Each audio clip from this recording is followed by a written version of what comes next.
Hey y'all. I decided to keep the camera facing front because I don't want no problems with trying to record. And I want to turn off this light so bad. Maybe just turn off one. Maybe turn off two. Can you see me? We need light, I know. Y'all get on my nerves. So anyway, I just kind of wanted to come on here and do like a quick mental health update. The last videos that I recorded was probably like over a week ago, and I was not doing good. I was like, I've noticed this cycle happens with me a lot, and I've never like coined it as depression. Like, I don't know, maybe it is depression, I really don't know, but it's like I clearly get depressed for a few days. And it's not like, to me, in my mind, it's not it's like real stuff, you know what I mean? So I haven't researched depression because I never really identified with it, so I don't know. I would need to do some research. But it's not like, oh, I'm just like have every reason to be happy and I'm depressed, you know what I mean? It's more like stuff is overwhelming, things are frustrating, things are not lining up, and I'm just kind of like seeing all the negative. Of course, like, there's the positive side, and I usually do live my life on the positive side, but it's like I can't deny some ish is effed up. Okay. So that's why, like, in the previous video, you kind of heard me referencing like Andrew Tate or like Kevin Samuels, like, oh, what they said must be true, you know? And it's like, ideally on a regular basis, I don't, think what they say is true necessarily about me, but I also realize there's some truth to it, so I'm not crazy. I realize there's some truth to it. But do I want to live my life on this whole, like, I'll never have a man, nobody will ever want me, there's nothing that I can ever do, you know what I mean? And I'm just using that as a rough example, but that applies to everything. Like, usually I try to stay very optimistic, but sometimes the world, it gets the way in heavy on me. Is these stretch marks? Anyway, so yeah, I just really right now wanted to come on here and just say hi, let you know that this week I'm doing better. Really, it was just like a storm that needed to pass, and then when the storm let up a little bit, I was able to kind of like just get back to my usual positive self. I do a lot of positive self-talk, when I have moments of depression. Like, okay, so I kind of want to give like some, like first of all, let me just say, right now my videos are not super organized. I haven't got to a place of organizing videos right now. I'm just putting out raw content off the top of the dome. This is what you get. In the future, I plan to be a little bit more thought out, taking some notes, and just a little bit more consistent with like what the video is about. Right now, baby, it's just random. Okay, so whatever comes to my mind is what I'm going to talk about, because it's very therapeutic for me. But what I was gonna say is, like, just to kind of give you guys some tips for people who are going through real depression and don't have like no help, no support, no medication. So number one, I think it's good to journal and having like a journal where you have like some positive stuff in it. So back in the day when I used to journal, it was just my thoughts and my feelings. So I'd be like, God, I'm so confused. God, please help me, God, help me, God, please help me. And I think that type of stuff is important too, because now when I go back and look at that particular journal, I'm like, damn, I was in a totally different place at that time in my life. So I'm glad that I captured my real feelings and my real emotions. But now my journaling has expanded where I, like, in one journal, I'll have like gratitude section, or I'll have an I am section, or I'll have like a 5-year plan. I mean, you guys saw some of the things that I said I was adding to this new journal. But even like previous journals, it wasn't so structured like that, but it would be like that day, whatever I felt like talking about, either I'm talking about it, praying about it, or I would just say, like, speak positivity in my life, or maybe I'll go into the Bible and just write down like random Bible quotes, or look up some favorite Bible quotes, or create my own mantras, or look up some mantras that like seem to be like motivating and catchy. So I would do stuff like that. Now, when you fall into a depression, it's really nice to have something like that, so you can kind of like go back to it and be like, ooh, because I be forgetting what I wrote. So sometimes it's nice to kind of scroll through a book like that and be like, oh, I said this. Oh yeah, this. Oh yeah, these mantras that I haven't looked at in 6 months. Like, so it's really, really nice to journal and keep your journals and try to like be really diverse with the type of stuff you journal. So when you are down in the dumps, you can go back and look at some positive stuff, and that can kind of help to bring you out. Also, like, YouTube is very helpful for me. There's content creators that I like to watch just if I'm down and they put a smile on my face. Like, that really does help a lot. Like, maybe somebody that's funny, or maybe like I have a podcast I like to watch where it's just like homegirls talking. So some days I just be like, I ain't trying to learn nothing today. I've been learning all week. I done learned my mama is borderline personality. My daddy narcissistic. I'm autistic. I done learned enough. I just want to chill. And so when I have those moments, and I'm depressed, maybe I don't want to do nothing super positive. Not saying it's not positive, but I want to go to like maybe like a ratchet podcast or something. Something's gonna make me laugh. So I think that's good having that arsenal. Or if you are in the mood where you want the other day, okay, I'm kind of jumping because I got AD. But the other day, my friend, me and her had been like researching voodoo and like other African traditional religions and just learning a lot about, the rich history of Africa and religion. And I was like, damn, all this voodoo talk, I need some Christian gospel. So like that was something like playing Christian gospel while I'm cleaning up and just, getting ready for my day. That was really helpful and inspiring and stuff like that. So I just encourage you to like different things that that kind of like helps you. And there's levels to it, because if you're super depressed, you may not be able to put on like a nice outfit and take yourself out to eat. Maybe all you can do is take a shower. You know what I mean? So do that. Take a shower with some body wash that you really, really like, if that's what gets you. Or maybe whatever it is. It could be something small. Like maybe you like to brush your teeth with baking soda, and today is the day that you're going to really pay attention to your teeth and do some extra flossing and brushing. Even if it's something small like that, that can help to bring you out. Sometimes a phone call, ooh, baby, having somebody you could talk to on the phone, not even saying like that you're going to pour out your whole heart and tell them what you're going through. You could do that. Or it's just somebody you like to talk to on the phone. There's levels. Like right now, my mom just called me. And she's not a phone person. So she called me, see how I'm doing. She called me to tell me my stepdad died. Not like I care. Okay, that's a whole other conversation. Well, that's not even a conversation, because I don't care. But I already knew. So it was just like, okay, all right, yeah. And then, what was I gonna say? And just to be clear, this particular stepdad, I haven't talked about him in any videos, because I got different dads that I be talking about, but he would be like the lowest, so I really don't talk about him. So I haven't talked about him. He's not the narcissistic one, just to be clear.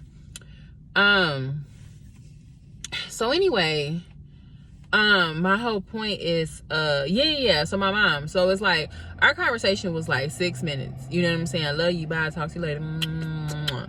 So she wouldn't really be the one, honestly, like if I'm in a bad mood that I call, you know what I'm saying? Like it might be somebody else who don't mind holding the phone, who don't mind just being on the phone, going about their day on the phone, and vice versa. So those are some things that I recommend. Also, like following your hunch. Like lately I've been doing study on like play, and why play is actually really important for like the continued mental or neurological development, the continued development for an adult brain, and to prevent burnout. Play is really important. Like low type of competition, low to no competition, no real outcome. You're not trying to get better or nothing like that. You're just exploring, you're just having fun exploring, and whatever happens. So maybe like a puzzle. For me, it's like a puzzle, something like that. Or I would like to learn how to play chess. So recently I just bought myself a puzzle. So when I slide into my new little place, once I get settled, I plan to kind of tinker around with that a little bit, because I've been really having the urge to do a puzzle. And then chess, I would like to play chess. I'm pretty sure that's gonna get competitive, but right now I don't know anything about it. So I plan to buy me like a chessboard and just play chess, like maybe pair up with somebody who can teach me or whatever. But yeah, that's another thing too. Like, having something that you can play around with. Don't be afraid to play. Even if it means like buying yourself a toy, like a baby doll or a Barbie doll or some type of toy you used to like to play with in your childhood. That's gonna also be good therapeutically for like childhood trauma and like focusing on your inner child. So buying yourself a toy, you know what I'm saying, treating yourself good, you know, giving yourself something that maybe you didn't have, or maybe you was neglected from in your childhood, or maybe just something that you really enjoyed in your childhood, like getting back to your roots like that. So that's the kind of stuff I was doing that kind of helped me come about the funk. And then when I'm out the funk, I'm not gonna lie to you, when I come about the funk, I always come out a little bit sharper, where mentally things make a little bit more sense. Now, not enough sense for me to like go get a job and become a millionaire, not that much sense, okay, but it makes a little bit more sense where I'm like, man, that's not a failure, that's protection. Or man, I was born to be different, you know what I'm saying? Like, I need to kind of tap into that. So stuff like that, I'm not gonna lie, like, it changes, it helps to kind of really, I don't know why, I don't know if this happens to y'all when y'all get depressed or something like that, but it's like, it kind of helps to change my perspective on stuff. Like, I'll give you an example. Okay, so right now I'm definitely experiencing like autistic burnout, where I'm just like, baby, I'm tired and I can't recharge. And when it comes to jobs and stuff, I'm like, I don't want to work. Listen, I do not want to work. I do not. Even though I'm very like capable, I'm like, at this point, I'm not capable. My patience, my tolerance, my irritation, my overstimulation, I'm just like, I can't do it. But then on the flip side, I also look at some of the jobs that I apply for, some of the things I'm interested in. And the other day I was like, you know what? I'm in a kiddie pool. You know what I'm saying? Like, this is a level that I've been on for a long time. Applying here, applying there, entry level here, entry level there. Kind of just like bouncing around to like mediocre stuff. And I was like, well, when I do get good and ready to work again, it's just time for me to go to a higher level and get out the kiddie pool. Like, to be honest with you, I don't know, because I am about to apply for a job, but it's gonna be like a little part-time rinky-dink job, but it's gonna probably be like a supervisor position. So to be honest, low-key, I probably shouldn't be applying for entry-level positions no more. I should I can't say I shouldn't, because I'm gonna do what feels good to me. That's on one hand, I'm gonna do what feels good to me. So if I want to apply for some bullshit little position where I'm the cashier at McDonald's, then that's what I'm gonna do. But that's what I'm gonna do. But on the flip side, when it comes to like logic and strategic and stuff like that, it's like, technically all the experience and stuff that I have, I'm very overqualified for some of these positions. And I come off like I'm not gonna lie to y'all. So yeah, basically I should be applying for a supervisor position wherever I go. Like, I'm not gonna lie to y'all, the other day I was like, oh, it would be nice to have like a little part-time seasonal position at Target. So I applied and I interviewed. They did not hire me. But when I was like doing the like interview, like on the recording, and I was like recording myself, and I was like, you know, listening back to my answers and seeing myself, I was like, I sound smart as fuck. You know what I'm saying? Like, I don't sound like somebody who would be entry level at Target. I'm just being real. So I was just like, and I already know how it is. Like, I remember when I was a supervisor, I had one staff who was clearly like, she wasn't overqualified on her resume because she actually did not have experience, but she was like overqualified for the position. I already knew that the position would be too easy for her. Her brain was just so, she was brilliant. And sure enough, within the first, I hired her because I wanted her. But I remember thinking, like, she's not gonna stay. And within the first month, she was like, can I have more responsibility? And I literally had to make shit up. I mean, it all ended up working out perfectly. She stayed for like a year. But it was like, she was really overqualified for the job. Like, she was brilliant. She could have been, I was trying to get her to be a supervisor, but my hating ass supervisors and everybody didn't want to let her be a supervisor. But she was really, really good like that. So my whole point is, when they say like overqualified, they don't want to hire you, that's a real thing, because honestly, a lot of these jobs do want somebody that's stupid and somebody that's low-key gonna be under them. Like, they want you to be smart enough to be able to like do a simple fucking task like this. Be able to fucking do that. But don't be too fucking smart. Like, trying to read the back of it like, oh, this says don't sit it next to the bleach. Oh, I'm calling corporate. Boss. They don't want you to be that fucking smart. You know what I'm saying? Like, they just want you to be just smart enough to do what they said do. Not to be challenging nothing, not to be coming up with nothing else. Just do your job and just shut up and don't try to grow. Unless I need you to grow into this position that I need to fill, but don't try to like really like grow and like move past the ceiling that has been created. So anyway, see how I got off task? But I hope y'all enjoy that. I know I actually enjoy listening to like some of my favorite vloggers just talk. I just be sitting there eating my food or just chilling. I just be like, okay, they saying something. Some of it be kind of dumb, but some of it be helpful. So I be like, that's cool. Kind of like a one-sided conversation. Anyway, so yeah. So anyway, I was talking about me being burnt out with working and being autistic. I don't know if I had a point to that. But basically, that's the gist of it. When I go back and look at this video, if I remember where I did not answer the question, then I'll follow up. But, yeah, I don't even know what I was going to say. So anyway, my whole point is, though, my mental health, nose is a little itchy. My mental health has been better this week.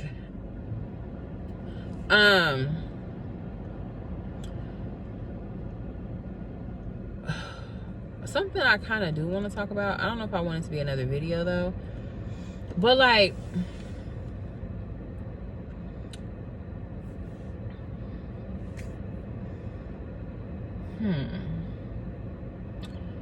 I definitely like on a spiritual side.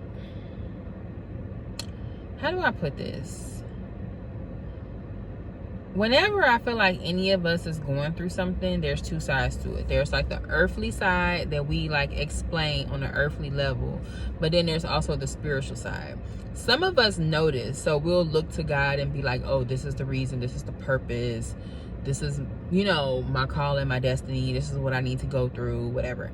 And then some of us just kind of focus on the earthly side, like, oh my God, I got fired, I did something wrong, I need to get it together, I need a job, I need this, I need money, or this is not working because I'm obviously doing something wrong, blah blah blah blah blah. So, and I think a balance of the two worlds is important to understand both worlds, and if both worlds come together, understanding how that works. But I also really feel like number one, I'm understanding myself better through understanding autism, understanding CPTSD, understanding ADD, understanding these things. I'm understanding myself better.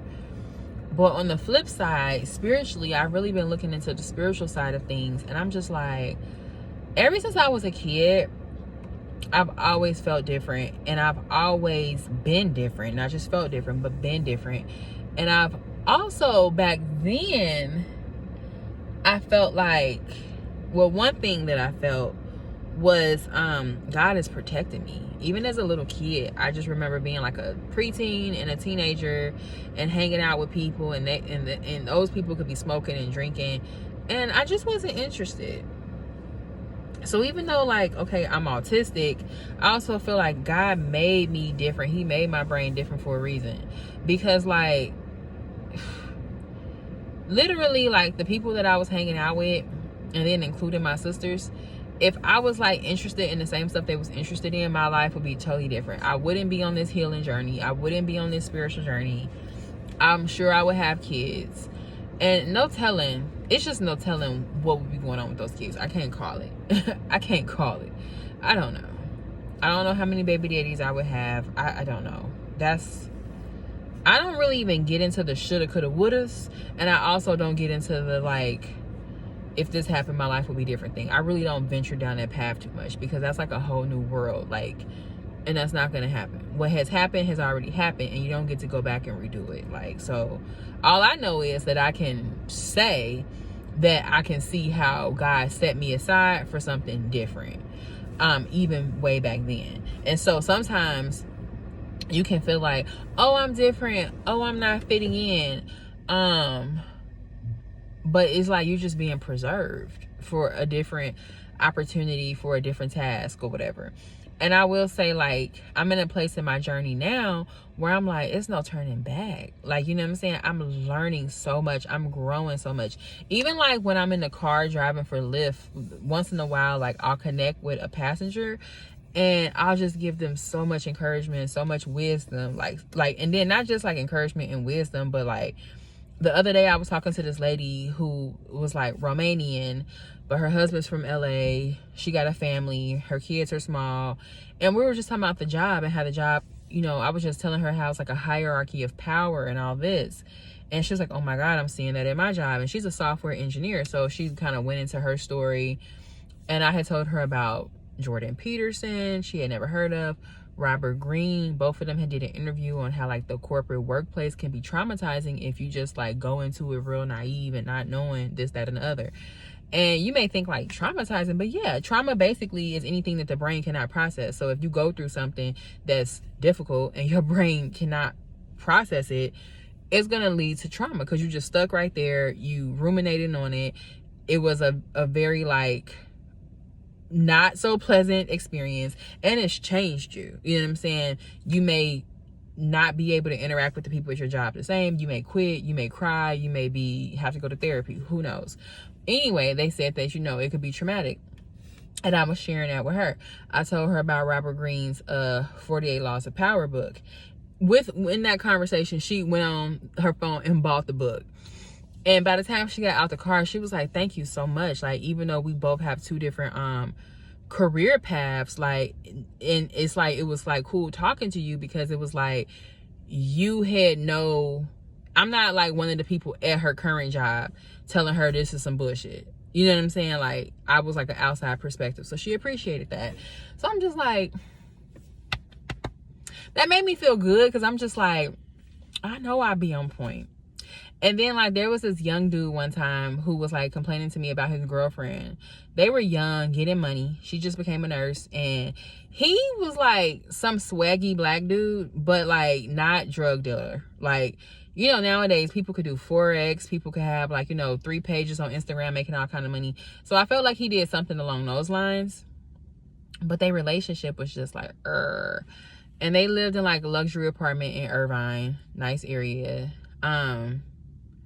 But it was just like everything was going left. And you could tell he was really bothered by it. He really cared. He really wanted to make things work. So I kind of like schooled him on that process, you know, and encouraged him to get a therapist. Like, y'all not married, but a relationship therapist would really be helpful. And you have to decide, do you want to fight for your relationship? Do you want to, you know, work towards it being better? Ask her, does she want to? It ain't gonna change tomorrow, but it's a process. And, you know, you guys can both work towards that. So, man, when I tell you me and him was talking, like it was time to drop him off. I'm sitting in front of his apartment building. Literally, I'm getting other like notifications that other passengers is trying to book me. And me and him sat there for like an additional 15 to 20 minutes. Like, I'm going to say 20 minutes because it was a long time where at moments I was like, damn, he need to get out the car. But it's like, I could tell he really needed some like understanding, and he was just so open and receptive. And it was a good conversation. And he thanked me when he got out the car. And then there was this other lady who, interesting. We were about the same age.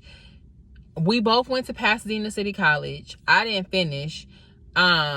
She was on and off for years and working at a gas station. Finally, after the pandemic, she went back to school, finished at Pasadena City College, then transferred to a university. That's where I was picking her up. Early childhood development. Not sure what she wanted to do with it.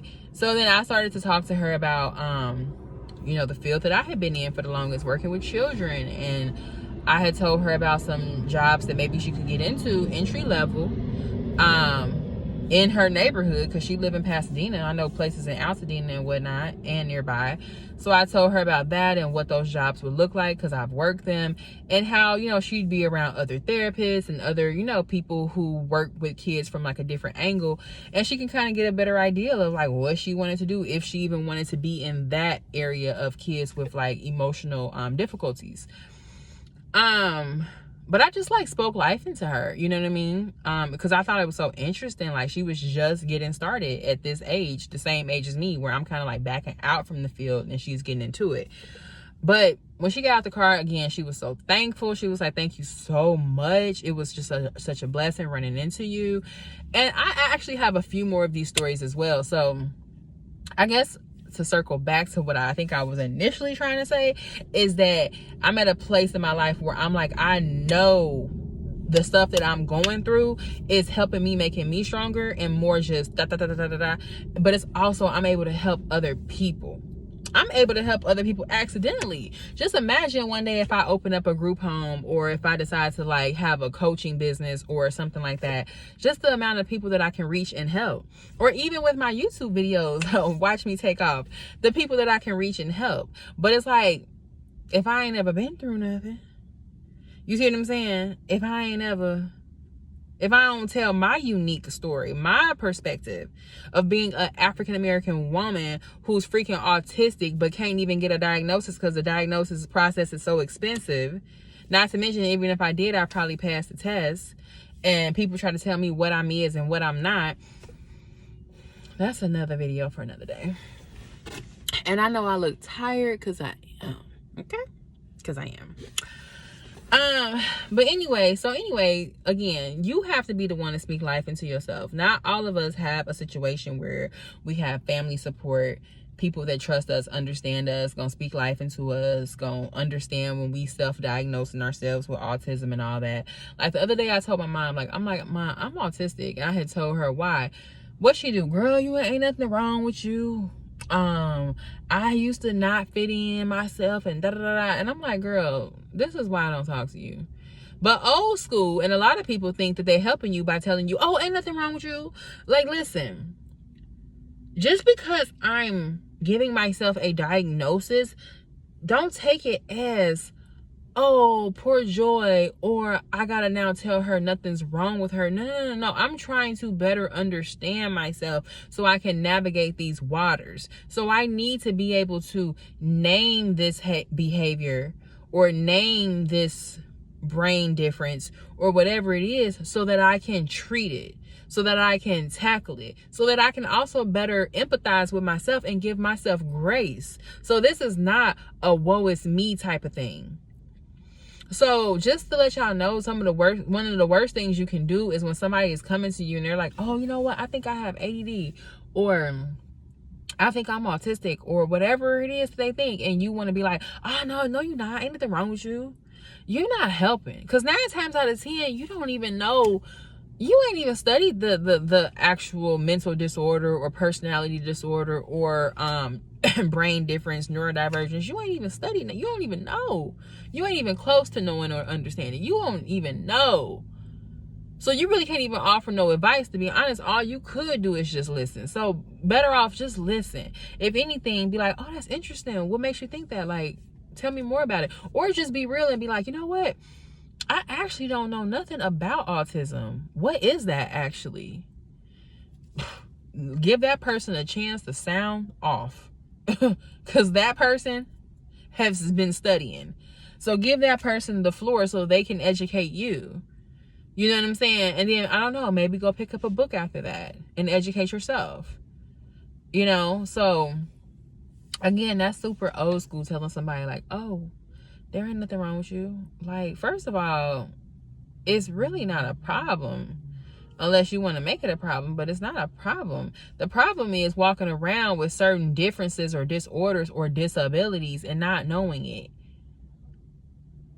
Like, literally, it's almost like everybody got an access pass to get into this, door. So everybody's like, boom, in, boom, in, boom, in. Then you walk up to the door of life, whatever that could be, and you can't get in. And you like, what the fuck is wrong with my card? I don't know. Well, in order for you to get in, you need to understand what's wrong with your card. Is it expired? Do you have it backwards? Y'all know these chips, sometimes the chip, you got to have it up. Sometimes you got to turn the chip down. Or is it no chip and it's just a swipe? Sometimes people be tapping the card. Do I need to tap it? No, don't tap it. That's not a tap. Go ahead and insert it. So you need to know what is going on with you so that you can get through the door, because maybe everybody else was able to walk through it, but maybe you got to boogie through it. You see what I'm saying? Maybe you got to shuffle. You know what I mean? It might just be a different way. I'm preaching that you have to get through the door. So it's literally not a bad thing. So please, when you're watching my videos, and you see like, oh, this girl be diagnosing herself or whatever, understand that, number one, I ain't no dummy. Number two, there's so much on this internet to research. And if you are somebody who researches, then you can relate. But if you're somebody who don't really do no research, then you probably would be like, what? That's foreign to you. Okay. I am the expert on me. Other people could help me here and there, but I truly am the expert on me and understanding me and what I need and how I need to move through the world. I am the expert on me, nobody else, you know? And the truth be told, there's a lot of people out here that have like certain things going on with them and is not able to get a diagnosis, maybe because of money, insurance, or maybe because they don't really know what's going on with them because they haven't done research, so they can't really ask for help. Or unfortunately, because certain things can look like other things, and maybe the world has classified that person as just being a bitch. Like, one thing about autism is interesting because autistic folks, some of us can be very blunt. Some of us can be very direct. Some of us can very much so be that way. And for me, as a black woman, I've noticed that like in the corporate world, it just comes off like, oh, she's just an angry black woman, or she just, you know, because also culturally, black folks, we speak from the heart. So it can be like, oh, she's just being rude. And it's like, no, I was literally telling you my thoughts, what I was thinking. I was just trying to describe to you. Like, I'll give you an example. This happened to me and it pissed me off so bad. But I had a boss who was very difficult when I was a supervisor. She was my supervisor and I was a supervisor. And she was so rude. I mean, she was really rude to the point that eventually she stepped down from her position and took like another position where she didn't have to really work with people. But she was rude. And one day, you know, she sat me down to talk to me to kind of see how I was feeling. And she could tell me how she was feeling because my eval was going to be coming up. So this was like, if anything did come up in this conversation, it would give me a chance to correct. But she didn't end up telling me nothing about me. I ended up telling her everything about her. And at one point I told her, like, whenever you come around, like, my stomach hurts. Like, you make my stomach hurt. And she took offense to that. Like, she put that in my evaluation and sent it to corporate. And in my mind, I was like, okay, I ain't gonna even do that. You think, like, I was just so baffled because I'm just like, I'm telling you how I feel. I wasn't being rude, like, you make my stomach hurt. That's not how I even said it. I'm telling you what I experience when you come around based on the way you talk to me. And I explained that to her too. I explained the way she talked. I explained because she had anxiety. I explained about her anxiety. I was like, you know, from my experience, when I've worked with people like yourself who have like high anxiety and stuff, they can be really good at the job, but they don't actually last because they burn themselves out and they quit. And no lie, probably 3 months later, she quit abruptly. She's a whole freaking manager, just had a position created for her. And literally we went like home for the weekend or something, come back, my boss like, so-and-so's not coming back no more. And I was like, just as I thought, those type of people never last, just from my autistic, hypervigilant analysis. But anyway, that was like one example of like me being blunt, me being direct, and it being taken as like I'm trying to be nasty or hurtful. And eventually our relationship got better because she had got so many complaints, and plus like I think, I forgot how, but I think at one point, no, it was after that conversation. you know, after that conversation, the other things that I said, it made her kind of straighten up. So there was times where she would say something to me and she'd be like, oh, I'm sorry. I meant, are you okay? You know, and I'm like, oh yeah, I'm good. Yeah, I get you. You know what I mean? But anyway, I did get to go back and have like another conversation with her where I had explained, you know, reiterated, like, I wasn't trying to be funny that day when I said that. I was just trying to tell you how I was feeling or what I was thinking. It wasn't like to be shady. But anyway, neither here nor there. So with the autism, my whole point was like, sometimes certain things that we experience, depending on your gender, depending on your race, it can be perceived totally different, where you don't get the same grace that somebody else may get because they look different. It's because people have their biases. So when they see them doing it, it's like, oh, that's cool. You do it, it's a problem, you know? So it's like, that's frustrating. But I don't know, it's kind of just made me to the point where it's just like, can't nobody tell me shit. You know what I mean? Like, it does make you kind of hard like that, because it's like, I'm the only one supporting me. Like, everything is on me. I have to fix me. I have to work on me. Even in like the healthcare system and like mental health, it's like right now, I'm so grateful to my freaking therapist. So grateful to my freaking therapist. But like, I can only afford a $5 therapist. My sessions are $5. My therapist is a student. You know what I mean? So it's like, what you think we talking about? I be bringing more information to the session than she do. And it's no shade and disrespect to her. So if you ever see this, thank you for all that you've done for me. I truly, truly do appreciate you. But just being real, it's just like, I'm the one researching, reading books, and bringing things to the session. And even when I bring stuff, it's not like she can really dive into it and add to it. Like, I'm not sure if she just tried to stay away from it because it's just out of her jurisdiction, or if she really just don't know. You know what I'm saying? But I be thinking like, I want to tell her, girl, read this book, read that. Look at this YouTube channel, this, that, and the other. You know? But at the same time, it's like, in our like, economy, in our society, it's like, everybody just don't get the same help. You know what I mean? Because I don't have a job right now. I don't have health care. I'm paying out of pocket. I can only afford a certain amount. So this is the kind of therapist I get, versus somebody else who can afford a $200 session. They about to get somebody who got a doctorate degree. You know what I'm saying? Or somebody who already got their master's and they're not a student anymore. Or somebody who just has more experience. You know what I mean? So it's like all about money. Or even when I was looking, because I was looking for an autistic diagnosis, the test is $4,000. So literally the book that I read about unmasking autism, it already told me they don't really be treating and diagnosing adults. You know what I mean? So it's like, they already told me that. And then, of course, I'm a minority at that, so they don't even really be helping minority women, and I'm a woman. It's a double whammy on all sides when it comes to me getting the support that I need for my autism. So that's what makes me like, not gonna be harsh, not gonna be like bitter about it, but it's like, I have to take care of me, obviously. You know what I mean? Like, who's gonna take care of me? Who's gonna look out for me? I have to do that. So if that means reading a book and being like, man, this relates to me, I understand what's going on with me. Okay, I'm autistic, this is what it is. I'm researching this, I'm continuing to do the research. I'm my doctor. I'll figure out what I can do to kind of help me better, because obviously nobody else out here can. So I'll figure it out. That brings me great comfort, but it's also very stressful. I've been eating like a fucking animal lately. That's another thing. You know what I mean? My anxiety and everything and all the pressures of the world gets to me. I'm eating like a caveman. You know? All of the, man, that's a whole nother topic.